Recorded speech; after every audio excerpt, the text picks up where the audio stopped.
ஹர நம பார்வதி பதே ஹர ஹர மகாதேவ.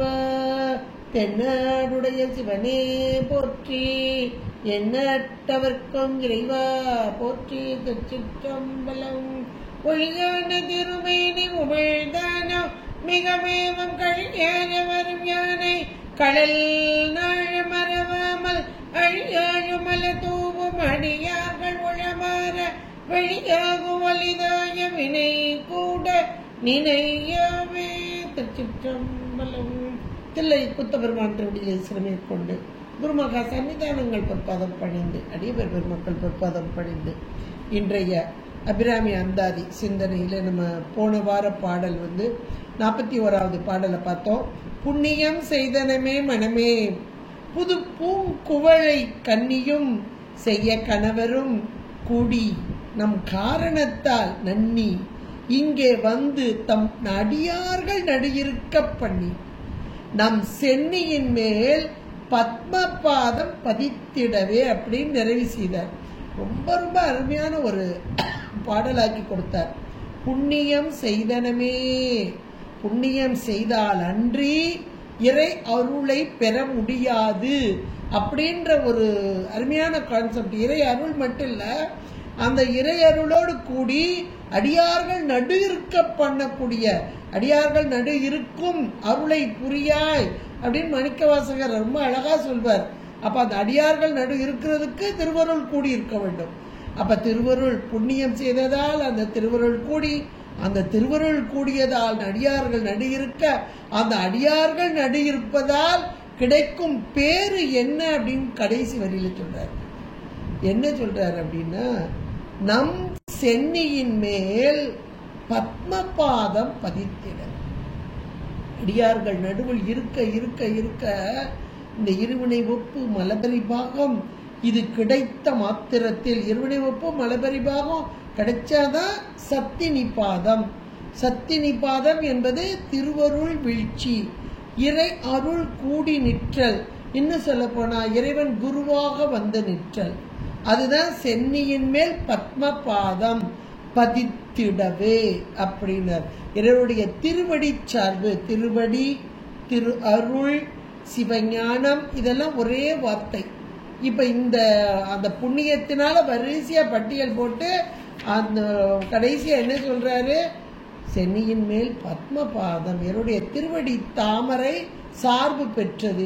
சென்னி என்றால் என்சான் உடம்புக்கு சிரசே பிரதானம். நம்முடைய உடம்புக்கு சிரசு பிரதானம், இன்னைக்கு வெளியே தெரியக்கூடியது. என்சான் உடம்புக்கு சிரசே பிரதானம். இறைவனுக்கு திருவடி பிரதானமானது அப்படின்னு நம்ம படிச்சிருக்கோம். பெரு வியாபகமான இறைவன், அவனை நாம் உணர்தல் என்பதெல்லாம் கிடையாது. ஆனா ஏன் திருவடி திருவடின்றோ, இந்த திருவடி ஞானம் நமக்கு கிடைக்க வேண்டும் என்பதற்காக. இது ஒரு உபச்சார வழக்கு தான். எங்கும் நிறைந்த இறைவன், பெரு வியாபகமான இறைவன். இன்னும் சொல்லப்போனா ஞானமே வடிவான பெரும்பொருள். அப்ப ஞானமே வடிவான பொருள் அந்த பாதம் நமக்கு கிடைத்தல்.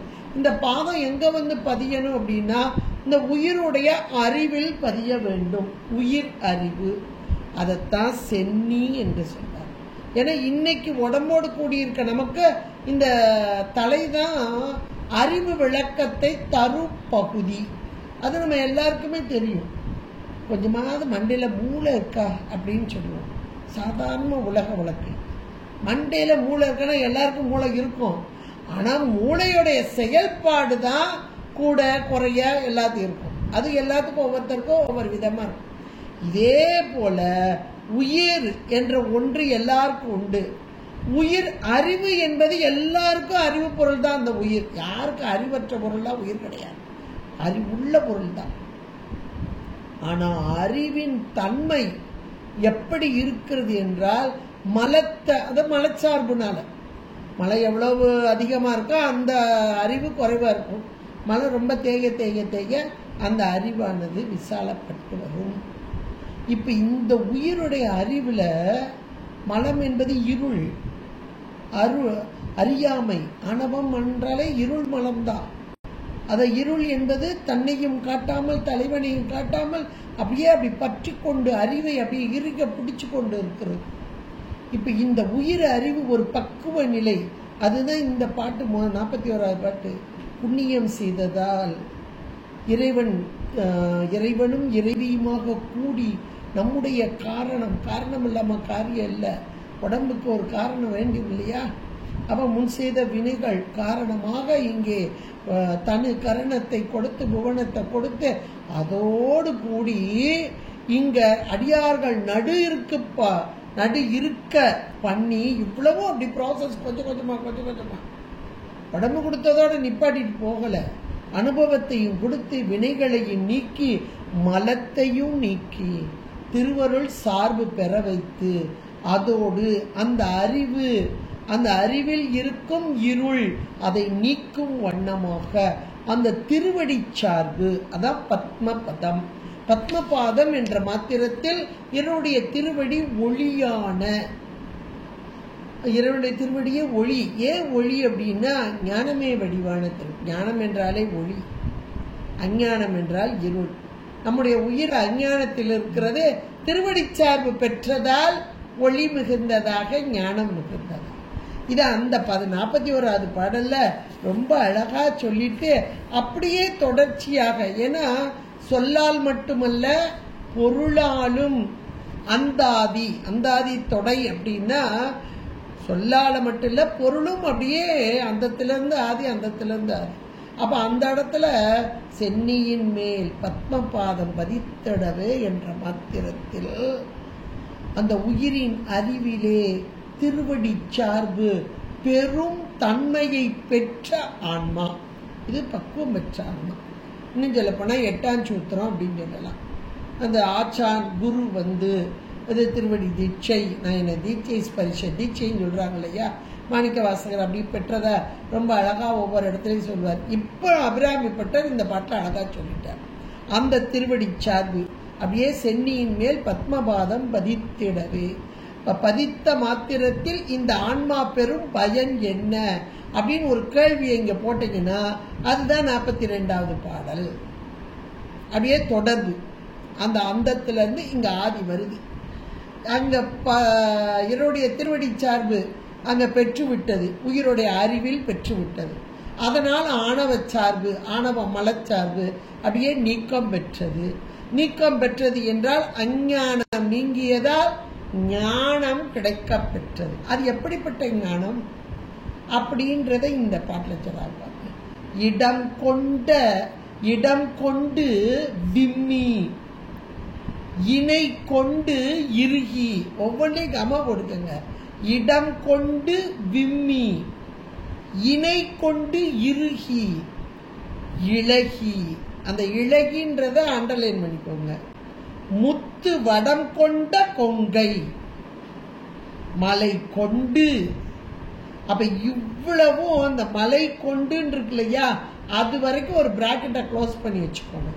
இது வரைக்கும் அம்மையுடைய கொங்கைகள், மார்பகங்கள், தனங்கள், அழகான தனங்கள், இதை பற்றி ஒரு வர்ணனையா சொல்லிக்கிறார். சாதாரண பார்த்தோன்னே அம்மை ரொம்ப அழகான மார்பகங்களை கொண்டவள், நெருக்கமான அழகான பெருத்த தனங்களை கொண்டவள் அப்படின்னு சொல்லிட்டு போயிடுவாங்க. ஆனா நம்ம சைவ சித்தாந்தம் படிச்ச பிறகு, அப்புறம் திருமுறைகள் புராணங்கள் படிச்ச பிறகு இதுக்கு அதான் பொருள் வரும். அம்மைக்கு நம்போன்ற மாயா காரியமா?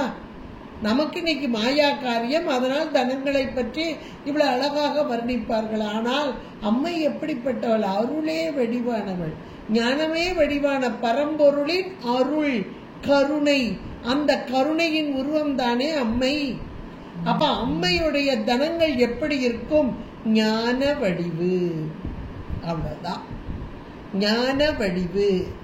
ஞானமே வடிவான பரம்பொருள் குணி, அதனுடைய குணம் கருணை. கருணைதான் உருவம் கொண்டு வருகிறது. அருள் உருவம்,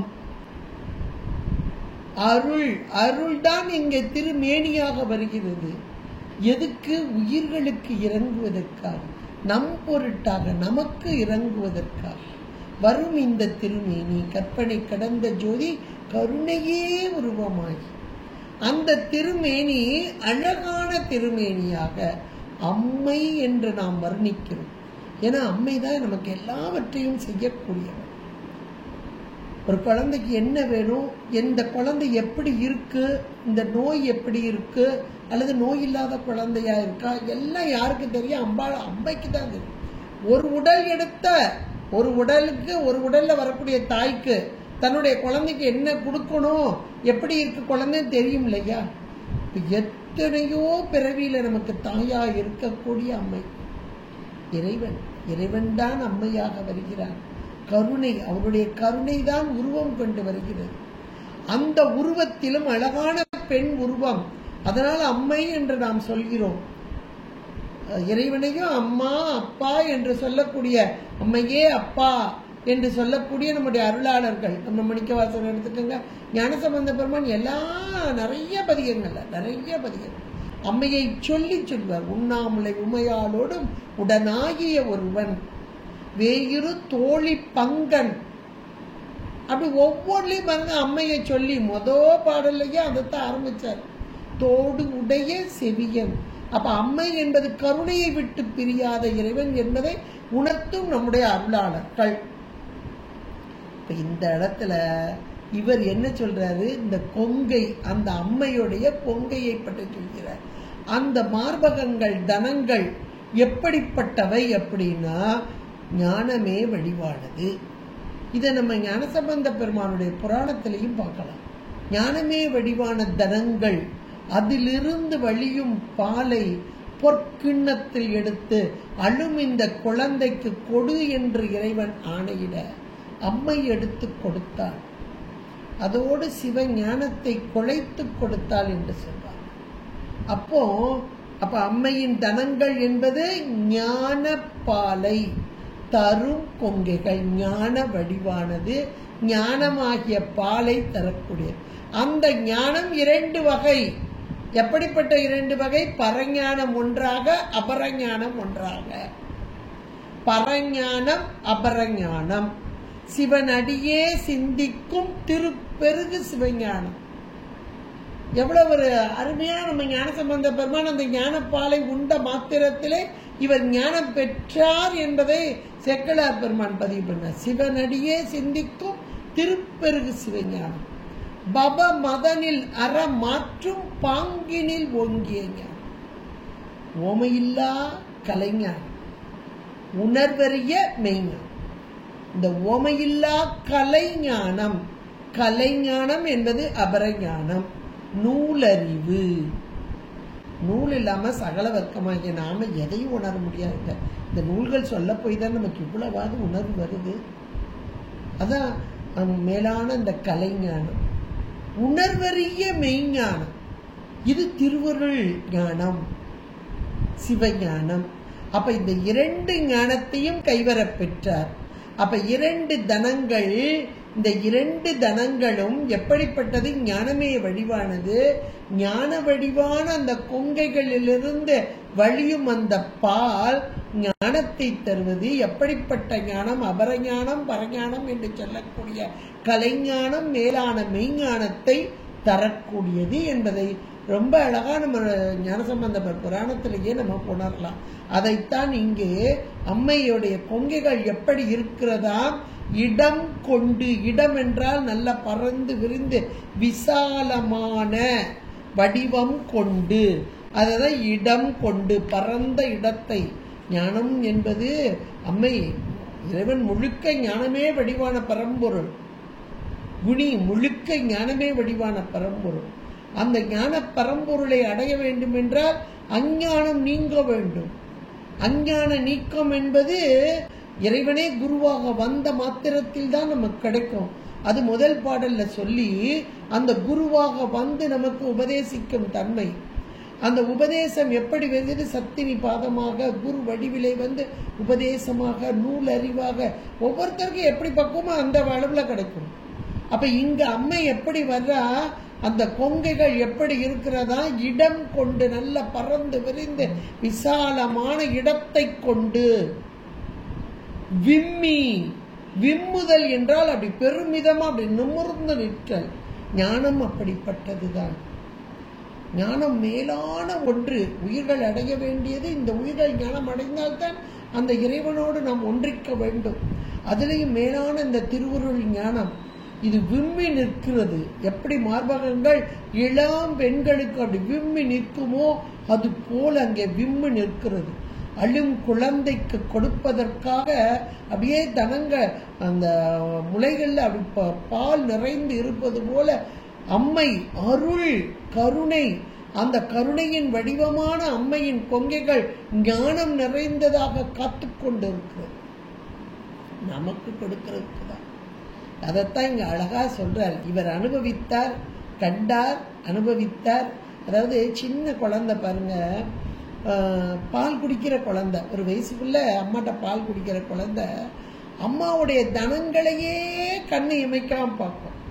அதுக்கு சொல்ல தெரியாது, ஆனா அங்கேயே பார்க்கும். அப்ப இதுக்கு பசிச்சுட்டின்னு அம்மாவுக்கு அம்மா உணர்ந்துக்கிட்டோம். யோசிச்சு பாருங்களே. அப்ப இந்த குழந்தை சின்ன மற்றவங்க வேற யாராவது பார்த்தாங்கன்னா ஆகா என்ன அழகா இருக்கு இந்த மார்பு அப்படின்னு சொல்லிட்டு ஒரு காமத்தோட பார்ப்பாங்க. ஆனா இந்த குழந்தை பசியோடு பார்க்கிறது. எனக்கு என்னுடைய பசிக்கு உணவு இதோ தரும் இடம் இது. அப்ப இதுட்ட காமம் கிடையாது, விருப்பம். என்ன விருப்பம்? என்னுடைய பசியை தீர்க்கும் உணவு இங்கே இருக்கிறது. இப்ப அபிராமிப்பட்டர் எப்படி இருக்கிறார் அப்படின்னா ஞான தாகத்தில் இருக்கிறார். திருவடி சார்பு பெற்று ஞான தாகத்தில் இருக்கிறார். அந்த ஞானத்தை கொடுப்பதற்கு தயாராக இருக்கிறாள் அம்மை. அந்த வரிதான் இது. அப்படியே இந்த தனங்கள் அப்படியே இடம் கொண்டு விம்மி இணை கொண்டு, இணையான தனங்கள், அதுதான் பரஞானம் அபரஞானம் என்ற இரண்டு தனங்கள் இணை கொண்டு இறுகி. அந்த ஞானம் எப்படி இருக்கும்னா பிளெக்சிபிளா இருக்காது, அப்படியே வைரம் பாய்ந்ததாக.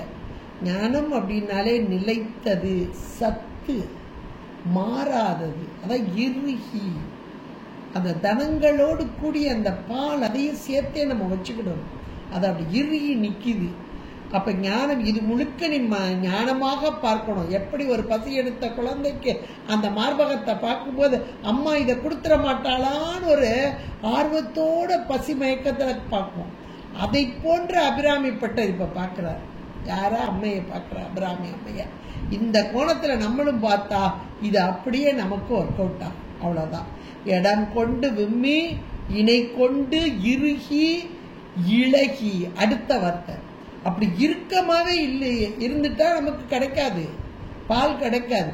இளகி, நல்லா பால் நிறைஞ்சு இருக்கும்போது தாய்க்கு கொடுக்கணும், குழந்தைக்கு கொடுக்கணும். இன்னும் சொல்ல போனா குழந்தை அழுகுதுன்னு வைங்களேன், தன்னால பால் கசியும். அது நம்ம தாய்மார்கள் எல்லாருக்குமே தெரியும். தானாகவே கசிஞ்சிடும். ஏன்னா கொடுக்கணும்ன்ற உணர்வு அந்த தாய்க்கு வந்துட்டா பால் சுரக்கவும் செய்யும், கசியவும் செய்யும். இது இப்போ உள்ள டாக்டர்ஸ் எல்லாம் கூட சொல்றாங்க. ஒரு உறவுக்கார பிள்ளை கூட சொல்லும்போது பால் இல்லையே வேற எது கொடுக்கலாம் அப்படின்னு சொல்லி ஒரு டாக்டர்மாட்ட கேட்டப்ப அந்த டாக்டர்மா உடனே என்ன வார்த்தை சொன்னாங்கன்னா, முதல்ல பால் கொடுக்கணும்னு நினைக்க. அந்த பிள்ளைக்கு அட்வைஸ் பண்றாங்க, பால் கொடுக்கணும்னு நினைக்க. அந்த நினைப்பு தான் அப்படியே அந்த சுரப்பியாக உள்ள இருந்து சுரக்க வைக்கும். சாப்பாடு அதெல்லாம் அடுத்தாப்புல தான். முதல்ல நினைப்பு, பால் கொடுக்கணும் கொடுக்கணும் நினைச்சாலே உள்ள இருந்து சுரந்துடும். அம்மை அப்படித்தானே வர்ற. இதோ பக்குவம் பெற்ற ஆன்மாக்கள், இந்த குழந்தைகள் நாம தான் உயிர்கள். இந்த உயிர்கள் அந்த பக்குவ நிலையை அடைய அடைய இவர்களுக்கு ஞானத்தை கொடுக்க வேண்டும் கொடுக்க வேண்டும் என்று அப்படியே உள்ளத்துல உருகி வெளியே வர்றா. அதான் இளகி. அதனால் வெளியும் ஞானம் இந்த ஞானப்பால். இளகி. இப்படிப்பட்ட தனங்கள்ல அம்மை எதை அணிந்திருக்கிறாள் தெரியுமா? முத்து வடம் கொண்ட கொங்கை. அந்த கொங்கையிலே மார்பின் மேலாக முத்து வடங்கள் அணிந்திருக்கிறார். முத்து என்பது இயற்கையாகவே ஒளிவிடக்கூடியது. அப்ப இந்த ஞானம் என்பது வெண்மையானது, ஒளியானது. இதை இந்த முத்து என்பது இங்கே ஓமையாக சொல்லப்படும், ஞானத்துக்கு ஓமையாக. முத்து என்பது இயற்கையாகவே ஒளிவிடக்கூடிய பொருள். அதுக்கு பாலிஸ் எல்லாம் தேவையில்லை. மற்ற பொருளுக்கெல்லாம் இப்ப தங்கத்துக்கெல்லாம் பாலிசு கொடுக்குறாங்க, வைக்காங்க, அதை வைரத்தெல்லாம் பட்டதிட்டுறாங்க. முத்துக்கு எதுவுமே கிடையாது. இயற்கையாவே எடுத்த உடனே அதை ஒளிவிடக்கூடிய ஒரு பொருள். வெண்மையான ஒரு குரல். அந்த வெண்மை, ஒளி, இது எல்லாமே ஞானத்துக்குரியது. அதைத்தான் இங்கே அம்மை அணிந்திருக்கிறார். முத்து வடம் கொண்ட, முத்துக்களை வடமாக அணிந்த அந்த கொங்கை. அந்த கொங்கை எப்படி இருக்கான்? மலை மாதிரி இருக்கான், பெருசா. அதை கொண்டு அம்மை என்ன செய்யறானா, இறைவர் வலிய நெஞ்சை நடம் கொண்ட கொள்கை நலம் கொண்ட நாயகி. அப்ப ஞானமே வடிவான தனங்களை கொண்டு உயிர்களுக்கு அருள் பாலிப்பதற்காக இறைவனுடைய ஆற்றல் கருணை வெளிப்பட்டு அம்மையாக வருகிறது. அம்மையாக இவள் வெளிப்பட்டு வந்தாலும் இவள் இறைவனை விட்டு பிரியாதவள். பிரியா விடைன்னு இன்னைக்கும் பார்த்தீங்கன்னா கோவில்ல பிரியா விடை தான் முன்னாடி வருவா. அம்மா இறைவனை விட்டு பிரியாதவள் அப்படின்றது. ஆனா இறைவனும் தன்னுடைய ஆற்றலை கருணையைத்தான் அம்மையாக்கி வெளியே அனுப்புறார். உயிர்களுக்கு நமக்கு உதவு வர்றதே சக்தி தான், அம்மை தான். ஆனால் அந்த சக்தி இங்க இவ்வளவும் சொல்லிட்ட. கொங்கை மலை கொண்டு அழகான ஞானமே வடிவான கொங்கை. இது இறைவனுடைய ஞானம் தானே இங்க வந்தது. கொடுத்து அம்மா போ இந்த உயிர்களுக்கு உதவி செய் அப்படின்னு ஆணையிடுகிறார். இந்த கொங்கை மலை கொண்டு அந்த இறைவருடைய வலிய நெஞ்சு. இறைவர் எப்படிப்பட்டவர் என்றால் சத்தானவர், மாறாத தன்மை, அதான் வலிய நெஞ்சு. இன்னைக்கும் சுவாமியை மலையே சிவமாக சொல்வார்கள். மலை எப்படிப்பட்டது? கடினமானது, கடினமான ஒன்று, யாராலையும் பெயர்க்க முடியாத ஒன்று, அசையாத அச்சலம் அதுக்கு பேர். அப்ப வலிய நெஞ்சை யாராலையும் அசைக்க முடியாது, ஆனால் அடியார்களுக்கு இறங்கி வரும் தன்மை. அதைத்தான் அன்பெனும் பிடியுள் அகப்படும் மலையே என்பார். அன்பு என்ற ஒன்று போதும் லோ பெரிய மலை மாதிரி மலைக்க வைக்கும் பரம்பொருள். அவன் அப்படியே ஒரு பிடிக்குள்ள கொண்டு வந்தான். அன்பெனும் பிடியுள் அகப்படும் மலை.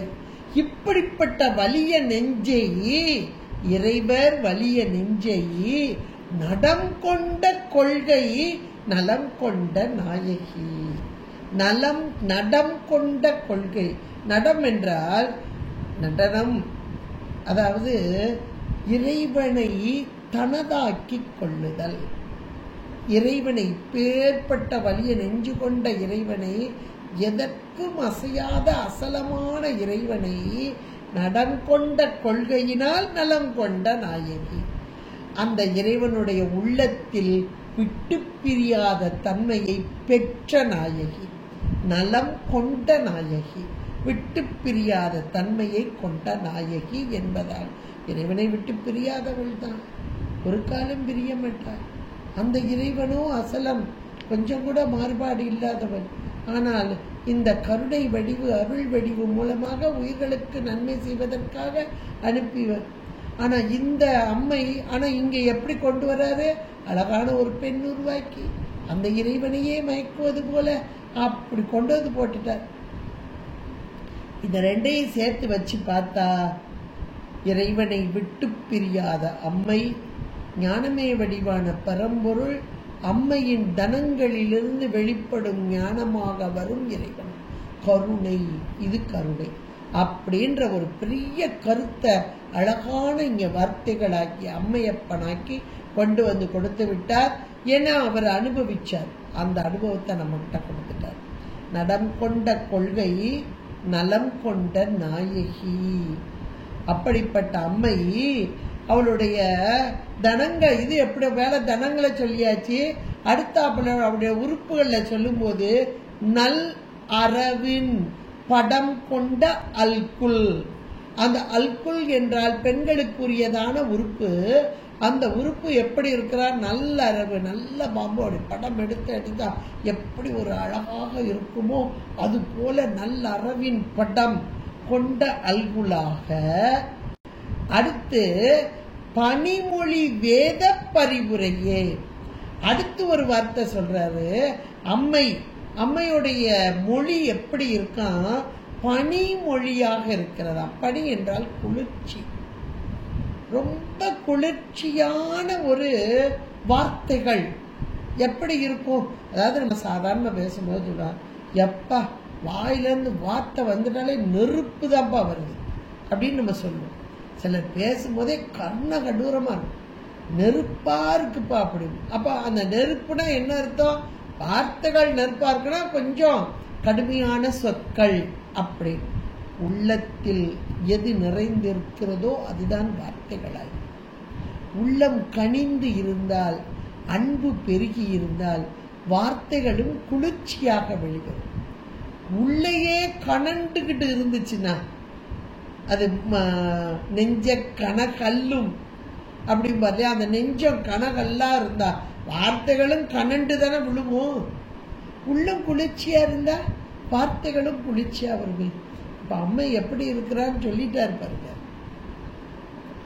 பனிமொழி என்ற மாத்திரத்தில் குளிர்ச்சியான அந்த வார்த்தைகளை கொண்ட அம்மை. அந்த குளிர்ச்சியான வார்த்தைகளும் எப்படி இருக்கான்?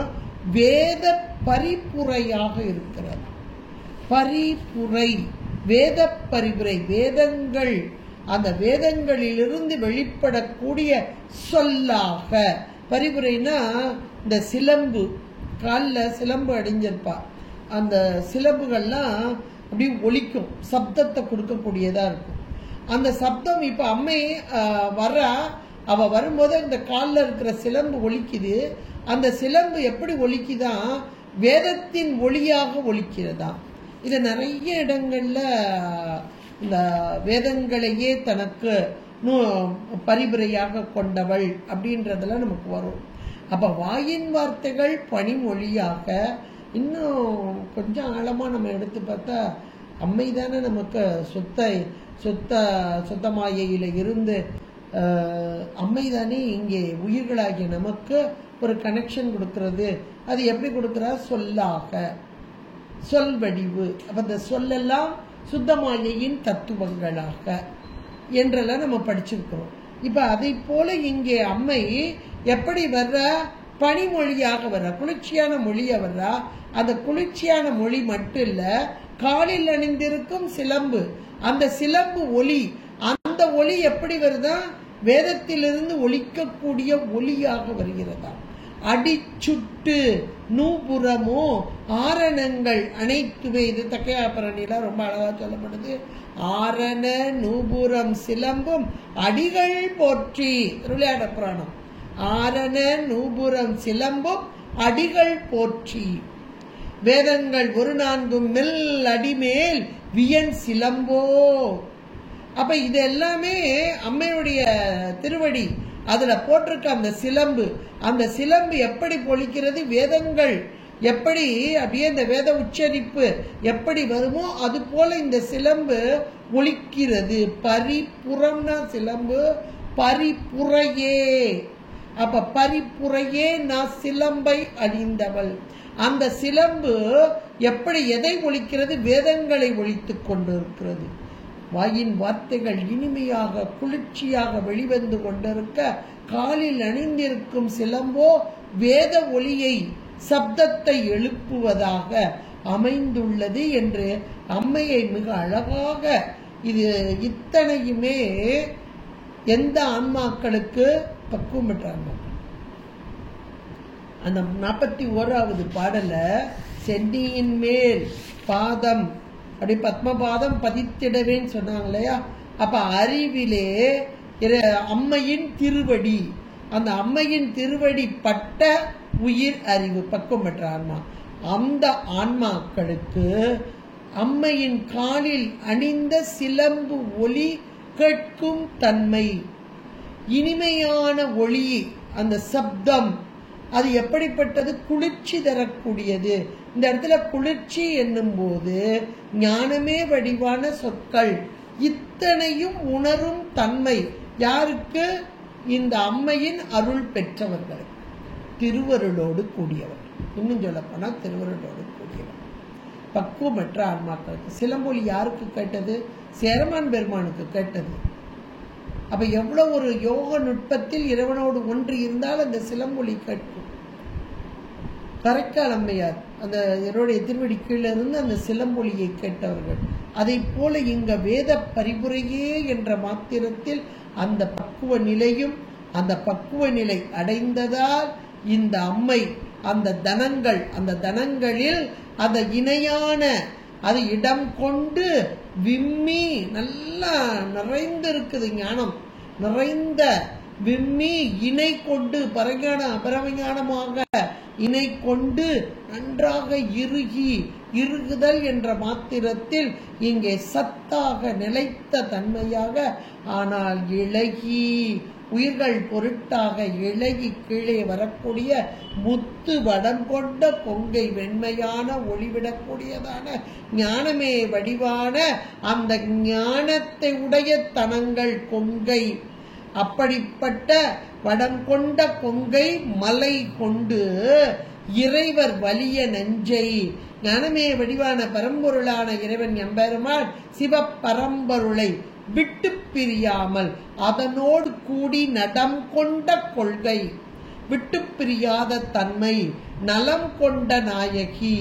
நலம் என்ற மாத்திரத்தில் இறைவன் வேறு இறைவி வேறு அல்ல, அவனோடு ஒன்றித்த அந்த நலம் கொண்ட நாயகி, அந்த நலத்தோடு சேர்ந்த நாயகி, நலம் கொண்ட நாயகி. அவளுடைய அல்குல் எப்படி இருக்கிறது? நல்ல அறவின் படம் கொண்ட அல்குல். அவளுடைய வாயின் வார்த்தைகள் எப்படி இருக்கிறது? பனி மொழியாக, குளிர்ச்சி பொருந்தியதாக, உயிர்களை எல்லாம் குளிர்விக்கும் வண்ணமாக வெளிப்படும் வார்த்தைகளாக, பனி மொழியாக. காலில் அணிந்திருக்கும் சிலம்புகளோ வேத பரிபுரையாக, வேதங்களையே கீதமாக இசைத்து பாடும் பரிபுரையாக அணிந்தவளாக இருக்கும் என் அம்மை என்று அபிராமிப்பட்டர் ஒரு பக்குவம் பெற்ற குழந்தை ஞான பாலை கேட்டு ஏங்கி நிற்கும் குழந்தை இந்த தாயின் உருவத்தை பார்க்கிறார். அது தருவதற்கு காத்து கொண்டிருக்கிறது, இது பெறுவதற்கு காத்துக்கொண்டது. திருமந்திரத்தில் கூட 3ஆம் தந்திரம் நினைக்கிறேன், நல்ல ஒரு 3ஆம் தந்திரத்தில் 1ஆம் தந்திரத்தில் எப்படி இறைவனுடைய அருள் அப்படின்னா, நல்ல மேகம், கருமேகங்கள் சூழ்ந்து இருக்கு. அந்த கருமேகங்கள் சூழ்ந்து இருக்கும்போது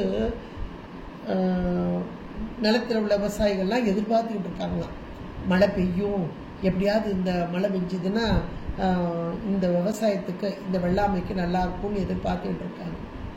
இப்போ மழை பெய்யுது. அப்போ இந்த மழை மேக கூட்டங்கள் போல இறை அருளா அப்படின்னா எல்லாரும் அப்படிதான் சொல்லுவோம். நம்ம மழை கூட்டம் மழை பெய்யுது அதை போன்ற அருளா அப்படின்னா அது போல அல்ல. திருமூல தேவநாயனார் சொல்றார், அது போல அல்ல. எம் இறைவன் நின்று அழைக்கும், அது போல அப்படிங்கிறார். அந்த நின்று அழைக்கும் அப்படின்னா என்ன பொருள் அப்படின்னா, ஒரு பசு இப்போ மடி நல்லா நிறைஞ்சு இருக்கு, பால் நிறைஞ்சு இருக்கு, கண்ணுக்குட்டிக்கு கொடுக்கணும், இது உள்ளத்துக்குள்ள ஆசை கொடுக்கணும்ட்டு அப்படியே பாலை இறக்கி நின்று வச்சிருக்கு மடியில். இப்போ கண்ணுக்குட்டி ஓடி வருது, பசியோட ஓடி வருது. அப்ப பசியோட ஓடி வர்ற கண்ணுக்குட்டிக்கு கொடுக்கிறதுக்கு தயாராக இருக்கும். இப்ப தாய் கொடுக்கிறதுக்கு தயாராக இருந்தாலும் கண்ணுக்குட்டி குடிக்கிறதுக்கு தயாரா இருக்கணும். அப்ப அதுக்கு பசி இருக்கணும். அப்பதான் ரெண்டும் சேரும் போதுதான் அது பயனிலைக்கு வரும். இப்ப மேகம் என்னவோ கொட்டிட்டுன்னா ஒரு இடத்துக்கு பயன் இருக்கும், ஒரு இடத்துக்கு பயன் இல்லாம போயிருமே. அது மாதிரி இல்லை, சாமி அப்படி பயன் இல்லாத இடத்துல கொடுக்க மாட்டார். எவ்வளவு ஒரு அருமையான திருமந்திரத்தை கொண்டு வந்திருக்காரு பாருங்க. திருவருள் தான் மழைன்னு சொல்லுவாங்க, அந்த மழை அது மாதிரி இல்லைங்கிறாரு. ஏன்னா இந்த மழை பெய்யுது, ஒரு இடத்துல பயன், இன்னொரு இடத்துல அதே மழை தான் பெஞ்சுக்கிட்டு இருக்கு, ஓடி போயிருதே வீணா. அப்படி வீணா கொடுக்க மாட்டார் சுவாமி திருவருள். யாருக்கு கொடுப்பாரு? பாட்டில் சொன்ன மாதிரி அந்த பக்குவம் பெற்ற அந்த பதம் பணிந்த அந்த சென்னியின் மேல் பாதம் பதித்து அந்த ஆன்மாக்களுக்கு. இந்த கண்ணுக்குட்டி ஓடி வருது பாருங்க பசியோட, இந்த அது அப்படி இறக்கி நிற்கிது பாருங்க, பாலை இறக்கி நிற்கிது பாருங்க கொடுக்கறதுக்கு.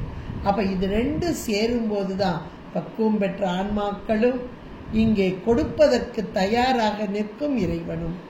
இந்த பாடல் அப்படியே நல்ல பக்குவம் பெற்ற ஆன்மாக்களுக்கு இறைவன் அம்மையின் மூலமாக அந்த கொங்கையில் வழியும் ஞானம், பரஞானம் அபரஞானம் என்ற 2 ஞானத்தையும் தக்க நேரத்திலே கொடுப்பது போல அமைத்த ஒரு அருமையான பாடல் 42வது பாடலாக அபிராமி பட்டர் இங்கே அமைத்து கொடுத்திருக்கிறார். இடம் கொண்டு விம்மி இணை கொண்டு இறுகி இழகி முத்து வடம் கொண்ட கொங்கை மலை கொண்டு இறைவர் வலிய நெஞ்சை நடங்கொண்ட கொள்கை நலங்கொண்ட நாயகி நல் அரவின் படம் கொண்ட அல்குல் பனிமொழி வேத பரிபுரையே என்று அழகாக அமைத்து கொடுத்திருக்கிறார். என்றால் பக்குவ நிலையை கொடுத்து அந்த பக்குவ நிலை வந்த காலத்திலே ஞானத்தை கொடுத்து தனதாக்கி கொள்ளும் இறைவன் என்பதைத்தான் இந்த பாடல் மிக அழகாக எடுத்து சொல்கிறது.